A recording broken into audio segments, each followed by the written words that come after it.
வணக்கம்.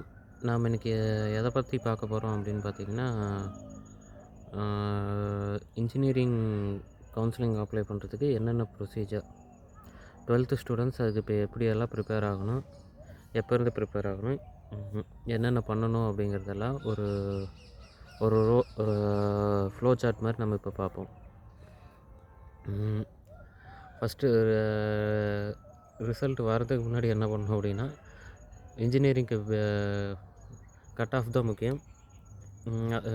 அதுக்கு வந்து பிசிஎம் சப்ஜெக்ட்ஸில் முடிஞ்ச அளவுக்கு ஸ்கோர் பண்ண பாருங்கள். அதர் லாங்குவேஜஸ் சப்ஜெக்ட்ஸை விட பிசிஎம் பேஸ்டு சப்ஜெக்ட்டுக்கு மார்க்கு ஹையர் ஸ்கோரு பண்ணுறதுக்கு ட்ரை பண்ணுங்கள். அப்புறம் இப்போ இன்ஜினியரிங் கவுன்சிலிங் அட்டன் பண்ணுறதுக்கு எலிஜிபிலிட்டி பார்த்திங்கன்னா, மினிமம் 45% ஆஃப் மார்க் வந்து எடுத்துருக்கணும் நீங்கள் கட் ஆஃபு. அது ஒவ்வொரு கம்யூனிட்டி பொறுத்து ஒவ்வொரு மாதிரி சில மாறும்.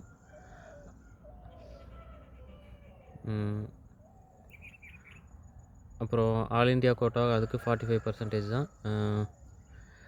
நேட்டிவிட்டி சர்டிஃபிகேட்லாம் ரெடி பண்ணி வச்சுக்கோங்க. காலேஜெல்லாம் என்னென்ன காலேஜ் போகணுங்கிறத முன்கூட்டியே இதை எல்லாமே டிசைட் பண்ணி வச்சுக்கோங்க. உதாரணத்துக்கு பார்த்திங்கன்னா, Anna university, PSG tech, GCT Coimbatore. அப்புறம் வந்து அங்கே எவ்வளோ பிளேஸ்மெண்ட்டு பர்சன்டேஜ் இருக்குது, என்னென்ன கோர்ஸுக்கு வேல்யூ இருக்குது, எப்படி என்ன கோர்ஸ் படித்தா எவ்வளோ பேர் ப்ளேஸ் ஆகிருக்காங்க, நியூவாக என்ன எமர்ஜிங் கோர்ஸு, இல்லை நீங்கள் எடுத்திருக்க கோர்ஸு ஸ்டேபிளான கோர்ஸா, இல்லை அந்த கோர்ஸுக்கான அட்மிஷன்ஸ் குறைஞ்சிருக்குதா, இன்க்ரீஸ் ஆகிருக்குதா, இல்லை ஸ்டேபிளாக அதே லெவல் தான் மெயின்டைன் ஆகிட்டுருக்குதா அந்த அந்த கோர்ஸை பற்றின சில டீட்டெயில்ஸும் நீங்கள் தெரிஞ்சுக்க வேண்டியது இருக்குது. அதான் எந்தளவுக்கு அட்மிஷன் அந்த கோர்ஸில் எந்தளவுக்கு அட்மிஷன் அதிகமாகிட்டுருக்குதா, குறைஞ்சிட்ருக்குதா, இல்லை ஸ்டேபிளாக அதே லெவல் தான் மெயின்டைன் ஆகிட்டுருக்குதா, இது எல்லாத்தையுமே பார்த்துங்க. ஒரு வேளை அந்த கோர்ஸோட அட்மிஷன்ஸ் ப்ராசஸ் கம்மியாகிட்டே வருது, லாஸ்ட் இயருக்கு இந்த இயருக்கும் கம்பேர் பண்ணி பாருங்கள். அட்மிஷன்ஸ் எவ்வளோ ஆயிருக்குன்னு பார்த்தீங்கன்னா, இப்போ லாஸ்ட் இயர் 60 சீட்ஸில் இப்போ இந்த தடவை 40 சீட்ஸ் தான் ஃபில் ஆகிருக்குது அப்படின்னா, அந்த கோர்ஸ் நீங்கள் வேண்டாம், நான் ரெக்கமெண்ட் பண்ண மாட்டேன். இப்போ அதே கோர்ஸ் வந்து இப்போ 60 சீட்ஸுங்கிறத வந்து 70 சீட்ஸாக இன்க்ரீஸ் பண்ணியிருந்தாங்க அப்படின்னா, நீங்கள் அந்த சப்ஜெக்ட் எடுக்கலாம் தைரியமாக. இதை கவனத்தில் வச்சுக்கோங்க. நெக்ஸ்ட்டு வந்து ரிஜிஸ்ட்ரேஷன் ஆஸ் யூஷுவல் எப்போ நடக்கும்னு பார்த்தீங்கன்னா, மே ஜூனில் நடக்கும். அது ஸ்டெப் பை ஸ்டெப்பாக பார்ப்போம். ஃபஸ்ட்டு வந்து டாக்குமெண்ட்ஸ் எல்லாம் ரெடி பண்ணணும். என்னென்ன documents? 10th mark sheet, 12th mark sheet, TC, community certificate, nativity certificate. அப்புறம் சிலருக்கு அடிஷ்னலாக பார்த்திங்கன்னா, ex service man, sports quota, அப்புறம் ஃபிசிக்கலி சேலஞ்சு, இந்த மாதிரி சில விஷயங்கள் ஸ்பெஷல் கேட்டகரிஸ்க்கு அதுக்குண்டான சர்டிஃபிகேட்லாம் ரெடி பண்ணி வச்சுக்கோங்க. அடுத்து இன்கம் சர்டிஃபிகேட். இது எதுக்கு யூஸ் ஆகும்னு பார்த்தீங்கன்னா, ஃபீஸ் கன்செஷன்ஸ்க்காக யூஸ் ஆகும். இதெல்லாம் டாக்குமெண்ட்ஸ் ரிக்வயர்டில் இதெல்லாம் பார்த்துக்கோங்க. வேறு ஏதாச்சும் ஹெல்ப் வேணும் அப்படின்னா, டிஎஃப்சி சென்டர்னு ஒன்று இருக்குது. அதை பற்றின டிஎஃப்சி சென்டர்ஸ் உங்கள் ஸ்கூலுக்கு காலேஜுக்கு பக்கத்தில் எங்கேயாச்சும் இருக்கும். நியர்பை எங்கே இருக்குங்கிறத கேட்டுக்கோங்க. டிஎஃப்சி சென்டரில் போய் டாக்குமெண்ட்ஸ் என்னென்ன வேணுங்கிறத ரெடி பண்ணிக்கோங்க. இல்லைனாலும் அவங்க ஹெல்ப் பண்ணுவாங்க, அதையும் பார்த்துக்குங்க. டாக்குமெண்ட்ஸ் எல்லாம் ரெடி பண்ணதுக்கப்புறம் ஆன்லைனில் அப்ளை பண்ணுங்கள். ஃபார்ம் ஃபீஸ் பார்த்திங்கன்னா 500. அப்புறம் சில கம்யூனிட்டி கேட்டகரிக்கு 250. இதெல்லாம் அப்ளை பண்ணிட்டீங்க அப்படின்னா, நெக்ஸ்ட்டு சர்டிஃபிகேட் வெரிஃபிகேஷன் பார்த்திங்கன்னா ஜூன் மாதம் நடக்கும். எப்படின்னு பார்த்தீங்கன்னா, டிஎன்இஏ போர்ட்டல் மூலிமா தான் உங்களுக்கு நடக்கும். தமிழ்நாடு இன்ஜினியரிங் அட்மிஷன்ஸ் போர்ட்டல் இதுதான், அந்த வெப்சைட்லேருந்து தான் உங்களுக்கு வரும். அப்புறம் போர்ட்டல் மூலிமா உங்களுக்கு வந்து டிஎஃப்சி சென்டர் அதான் முதல்ல சொன்னேன் இல்லைங்களா, இதில போய் நீங்கள் சில டாக்குமெண்ட்ஸில் கரெக்ஷன் இருக்குதோ, ஏதாவது மிஸ்டேக்ஸ் இருக்குது அப்படின்னா, நீங்கள் அதில் வந்து டிஎஃப்சி சென்டர்ஸில் போய் அந்த ஜூன் மாதத்துக்குள்ளார நீங்கள் கரெக்ட் பண்ணிங்கன்னா, அவங்க வந்து போர்ட்டலில் அப்டேட் பண்ணிடுவாங்க. நீங்கள் போர்ட்டலில் எதையுமே நீங்கள் அப்டேட் பண்ண முடியாது. டிஎஃப்சி சென்டர் மூலிமா தான் நீங்கள் அப்லோட் பண்ண முடியும். முக்கியமாக இது யாருக்கு அதிகமாக யூஸ் ஆகும்னு பார்த்தீங்கன்னா, அந்த special quota sportsman, ex service menu, physically challenged இந்த மாதிரி பர்சன்ஸ்க்கு டிஎஃப்சி சென்டர் கட்டாயம் போய் பாருங்கள். ஏன்னா சில பேர்த்துக்கு சில விஷயம் தெரிய மாட்டேங்குது. டிஎஃப்சி சென்டர்கள் போய் விசாரித்து பார்த்துக்குங்க. நெக்ஸ்ட்டு பார்த்தீங்கன்னா, ஜூன் மாதத்தில் ரேங்க் லிஸ்ட் பப்ளிஷ் பண்ணுவாங்க. எல்லா ரேங்க் லிஸ்ட்டுமே நீங்கள் அதாவது சிபிஎஸ்சி, ஸ்டேட் போர்டு, ஐசிஎஸ்சி எல்லா சிலபஸ்க்கு உண்டான எல்லாமே கம்பைன் பண்ணி ரேங்க் லிஸ்ட் பப்ளிஷ் பண்ணிடுவாங்க. உதாரணத்துக்கு பார்த்தீங்கன்னா, இப்போ டாப் ஸ்கோர் பார்த்தீங்கன்னா 98%னா நீங்கள் 95 தான் ஸ்கோர் பண்ணியிருக்கிறீங்க அப்படின்னா, அடுத்த கேட்டகரிக்குள்ளார நீங்கள் அது ரேங்க் லிஸ்ட்டு பப்ளிஷ் பண்ணுவாங்க. உங்கள் ரேங்க்கை வந்து நீங்கள் போர்ட்டலில் போய் நீங்கள் டவுன்லோட் பண்ணி பார்த்துங்க. இல்லைன்னா டிஎஃப்சி சென்டருக்குள்ள போய் நீங்கள் ஹெல்ப் கேட்டுக்கலாம். என்றைக்கு எப்போ வரணும் அப்படிங்கிறது. கவுன்சிலிங் அடுத்தது பார்த்தீங்கன்னா, ரேங்க் லிஸ்ட்டெல்லாம் பப்ளிஷ் பண்ணி டேட் பப்ளிஷ் பண்ணிடுவாங்க. இந்தந்த ரேங்க் லிஸ்ட் கேட்டகரியில் இருக்கிறீங்க இந்தந்த டேட்டில் வந்துருங்க அப்படின்னு சொல்லிட்டு வந்துடுவாங்க. நெக்ஸ்ட்டு பார்த்திங்கன்னா ஜூலை ஆகஸ்ட்டில் கவுன்சிலிங் ப்ராசஸ்.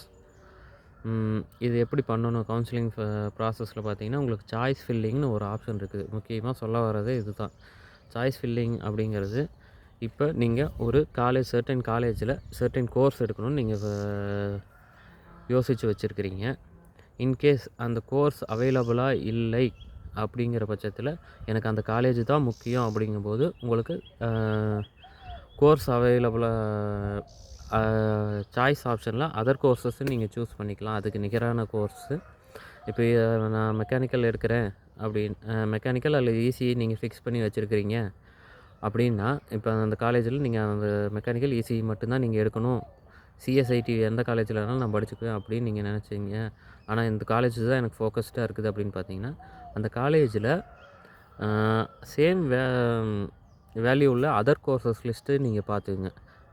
இப்போ உதாரணத்துக்கு பார்த்தீங்கன்னா, மெக்கானிக்கல் சூஸ் பண்ணணும் அப்படின்னு பார்த்தீங்கன்னா, நீங்கள் சீட் கிடைக்கல. ஆனால் அதர் கோர்ஸ் ஆஃபர் இருக்குது அப்படின்னு பார்த்தீங்கன்னா, மெக்கட்ரானிக்ஸ் இருக்கும், ஆட்டோமொபைல் இருக்கும், மெட்டலர்ஜி இருக்கும். இதை நீங்கள் எடுத்திங்கனாலும் சேம் பிளேஸ்மெண்ட் தான். உங்களுக்கு மெக்கானிக்கல் வர கம்பெனி தான் உங்களுக்கு அவங்களுக்கும் பிளேஸ்மெண்ட்டுக்கு வருவாங்க. ஸோ இந்த விஷயத்தை நீங்கள் மைண்டில் வச்சுக்கோங்க. நம்ம ஊரில் சொல்லுவாங்க இல்லைங்களா, நெல்லுக்கு பாயிற தண்ணி கொஞ்சம் புல்லுக்கும் பாயும் அப்படிங்கிற மாதிரி. நீங்கள் மெக்கானிக்கல் தான் எடுக்கணும் அப்படின்னா, நீங்கள் அதை சீட் கிடைக்காத பட்சத்துக்கு நீங்கள் அந்த கோர்ஸும் நீங்கள் எடுக்கலாம். உதாரணத்துக்கு பார்த்தீங்கன்னா, என் ஃப்ரெண்டு பார்த்தீங்கன்னா பிஎஸ்ஜியில் வந்து மெக்கட்ரானிக்ஸ் எடுக்கணுன்ட்டு ஆசைப்பட்டான். ஆனால் அப்போ அவன் கவுன்சிலிங் போகும்போது பார்த்தீங்கன்னா, ரோபோட்டிக்ஸ் அண்ட் ஆட்டோமேஷன் இருந்தது. அவன் எடுத்த பர்சன்டேஜுக்கு இது கிடைக்கல, மெக்கட்ரானிக்ஸ் இன்ஜினியரிங் கிடைக்கல. ஆனால் அதே காலேஜில் அந்த பிஎஸ்ஜியில் பார்த்தீங்கன்னா, ரோபோட்டிக்ஸ் அண்ட் ஆட்டோமேஷன் கோர்ஸ் வந்து பார்த்திங்கன்னா எமர்ஜிங் கோர்ஸாக இருந்தது. அப்போ அவன் வந்து சரி காலேஜ் தான் எனக்கு முக்கியம்னு சொல்லிவிட்டு அந்த ரோபோட்டிக்ஸ் அண்ட் ஆட்டோமேஷன் எடுத்தான். இப்போ அவன் நல்ல ப்ளேஸ் ஆகி நல்ல கம்பெனியில் வேலையில் இருக்கிறான். நான் இப்போ என்ன சொல்ல வரேன் அப்படின்னா, அவன் வந்து சில ரிசர்ச் மைண்டடாகவும் இருந்தான். அந்த கோர்ஸ் எடுத்தால் அதுக்குண்டான வேல்யூ இருக்காங்கிறதையும் நீங்கள் பார்த்துக்கணும். இதெல்லாம் சாய்ஸ் ஃபில்லிங் ஆப்ஷனில் நீங்கள் சில கன்சிடரேஷன்ஸ்லாம் இருக்குது. இல்லை எனக்கு மெக்கானிக்கல் தான் வேணும் அப்படின்னு பார்த்தீங்கன்னா, அதுக்கு பக்கத்தில் ஒரு காலேஜ் இருக்கும். கண்டிப்பாக அந்த காலேஜுக்கு காம்படிஷனாக இன்னொரு காலேஜ் பக்கத்துலேயே இருக்கும். முடிஞ்ச அளவுக்கு அதை எடுக்க பாருங்கள். சரி, இப்போ வாங்க நம்ம choice filling first counselling process எப்படி போகுது அப்படிங்கிறத நம்ம கேட்டகரிஸ்டு சில பர்சன்டேஜ் கேட்டகரிஸில் இருக்குது. அது என்னென்னு பார்ப்போம். கோர்ஸு, காலேஜு, அப்புறம் அந்த கோர்ஸுக்கு உண்டான ரிசர்ச்சு இதெல்லாம் ஞாபகம் வச்சுங்க. நம்ம ஃபஸ்ட்டு எப்படி கவுன்சிலிங் பண்ணுவாங்க அப்படின்னு பார்த்தீங்கன்னா, கோட்டா இன்டகிரேஷன் அதுதான் first. Category reservation based category தான். அதில் பார்த்தீங்கன்னா ஓசிக்கு 31%, பிசி 26.5%, எம்பிசி 20%, எஸ்சிக்கு 15%, எஸ்டிக்கு 1%, ஸ்பெஷல் கேட்டகரிக்கு பார்த்தீங்கன்னா 3%. ஸ்பெஷல் ரிசர்வேஷன்ஸில் பார்த்தீங்கன்னா 7.5% கவர்மெண்ட் ஸ்கூல் கோட்டா இருக்குது. அது கவர்மெண்ட் ஸ்கூல் கோட்டா நீங்கள் எப்படி எலிஜிபிள் ஆகுவீங்க அப்படின்னு பார்த்தீங்கன்னா, 6th to 12th பார்த்தீங்கன்னா கண்டிப்பாக கவர்மெண்ட் ஸ்கூலில் தான் படிச்சிருக்கணும். நான் 6th to 10th வரைக்கும் கவர்மெண்ட் ஸ்கூலில் படிச்சுட்டு எனக்கு 11th 12 வேறு ஒருத்தங்க ஸ்பான்சர் பண்ணாங்க, அதனால் நான் போய் ப்ரைவேட்டில் படித்தேன் அப்படின்னா கண்டிப்பாக 7.5%க்கு எலிஜிபிள் கிடையாது.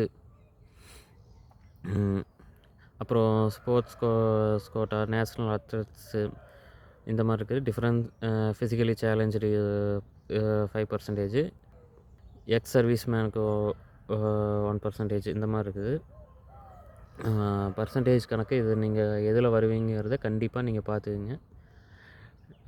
நெக்ஸ்ட்டு சீட் அலாட்மெண்ட் ப்ராசஸில் இதில் தான் நான் சொன்னது, நீங்கள் காலேஜு கோர்ஸு இதெல்லாம் நீங்கள் பார்த்துக்கணும். ஃபஸ்ட்டு எடுத்தோடனே உங்கள் ரேங்க் லிஸ்ட்டுக்கு நீங்கள் உங்களுக்கு உண்டான கவுன்சிலிங் டேட்டுக்கு போயிட்டீங்க, கவுன்சிலிங் அட்டன் பண்ணுறீங்க. கவுன்சிலிங்கில் என்ன நடக்கும் அப்படின்னு பார்த்தீங்கன்னா, ஃபஸ்ட்டு எடுத்தோடனையுமே ஓப்பன் கேட்டகரி தான்.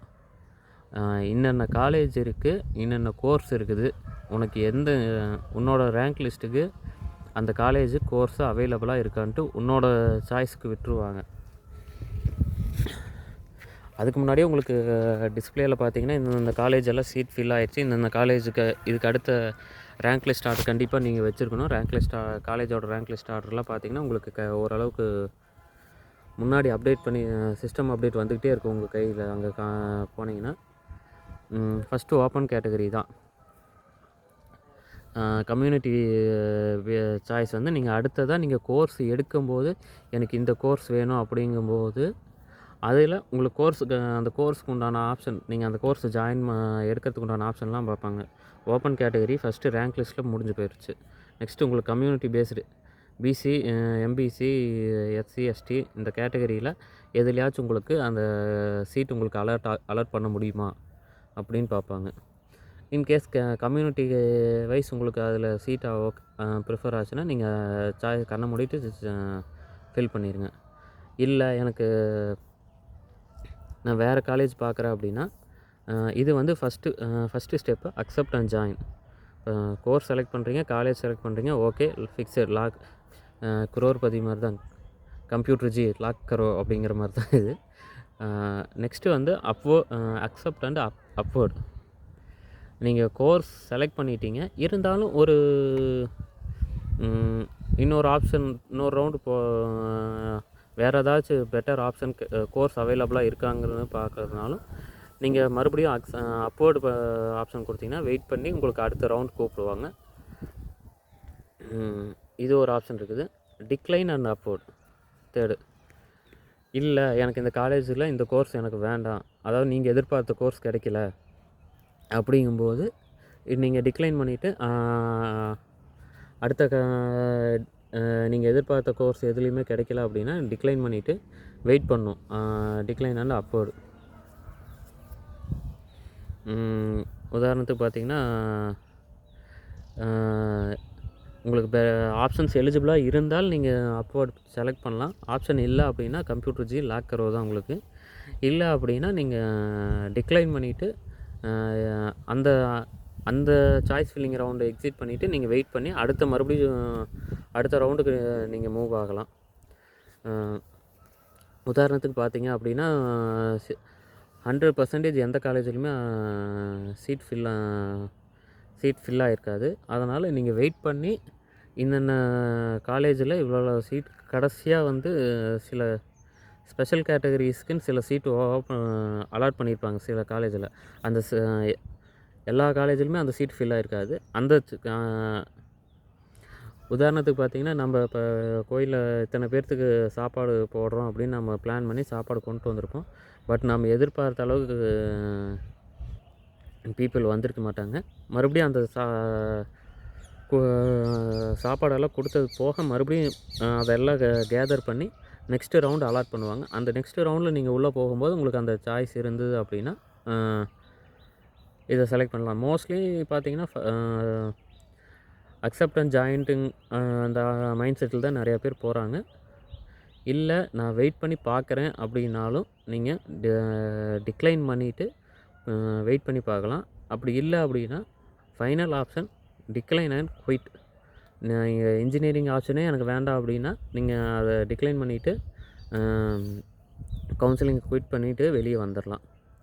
இல்லை 4th ஆப்ஷன் இதுதான், decline and move to next round. Decline பண்ணிட்டீங்க அப்படின்னா வெயிட் பண்ணி கடைசியாக எல்லா மோஸ்ட் ஆஃப் த ரேங்க்ஸ் எல்லாமே ஃபில் ஆனதுக்கப்புறம் கடைசியாக எலிஜிபிள் சில சீட்ஸ் ஃபில் ஆகாமல் இருக்கும். அதுக்கு மறுபடியும் ரவுண்ட்ஸ் வைப்பாங்க. அதில் போய் நீங்கள் ஜாயின் பண்ணுறதுனாலும் பண்ணலாம்.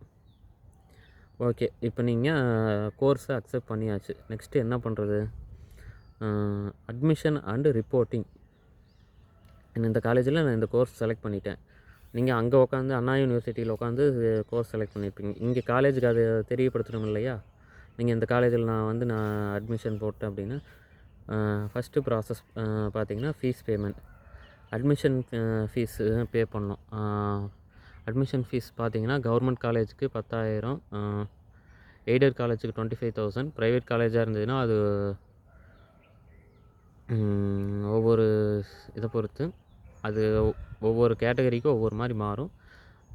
அதெல்லாம் நீங்கள் பார்த்து நீங்கள் தான் கரெக்ட் பண்ணிக்கணும். ஃபீஸ் கட்டினதுக்கப்புறம் அலாட்மெண்ட் ஆர்டரு அப்புறம் ஒரிஜினல் டாக்குமெண்ட்ஸ் எல்லாம் சப்மிட் பண்ணணும் காலேஜில். இல்லை அப்படின்னா காலேஜுக்காரங்க ஏற்றுக்க மாட்டாங்க. உங்கள் அட்மிஷன் வேல்யூபிள் கிடையாது.